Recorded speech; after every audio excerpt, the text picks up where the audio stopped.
नमस्ते प्रिय सजनों, कीअं आहियो? मैं तो बिल्कुल ठीक ठाक हूंदो।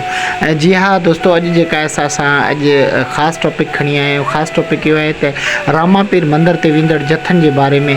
जी हाँ दोस्तों, तव्हांखे हिकिड़ी नंढड़ी गुज़ारिश आहे त महिरबानी कयो रोडनि ते नियाणियूं न नचायो। उन खां अलावा इहे जेके आहिनि से रोडनि ते ॿोरी खणण खां रामापीर दर्शन न ॾींदो आहे, या असांजे नियाणियुनि खे राति जे रोलाकिन में रोलाइण मां असांजे माण्हुनि खे लाभ कोन मिलंदो।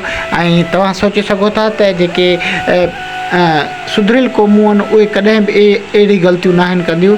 तव्हांखे ॿिए ॾींहं ते वञो, रामापीर जे लाइ गाॾी करे वञो, उते जेका आहे तव्हां पंहिंजे नियाणियुनि खे घुमाए अचो, मंदर जी ज़ियारत कराए अचो, दर्शन कराए अचो। बाक़ी जेको रोडनि ते नियाणियूं नचाइण, इहो किथे जो आहे कानून। हाणे तव्हां सोचो, साउंडनि ते असांजूं नियाणियूं नचनि थियूं, इहो सुठो अमल न आहे। ऐं उनखां अलावा असांजा काफ़ी अहिड़ा नाज़ेबा मसइला थियनि था रोडनि रस्तनि ते, त असां उते पोइ परेशान थींदा आहियूं। पोइ असां परेशान थियण खां पोइ असां इहो ई चवंदा आहियूं त अफ़सोस, असां यार ग़लती कई, असां रोडनि ते नियाणियूं न वठी वञूं त हीअ ॾींहुं ॾिसणा न पवंदा।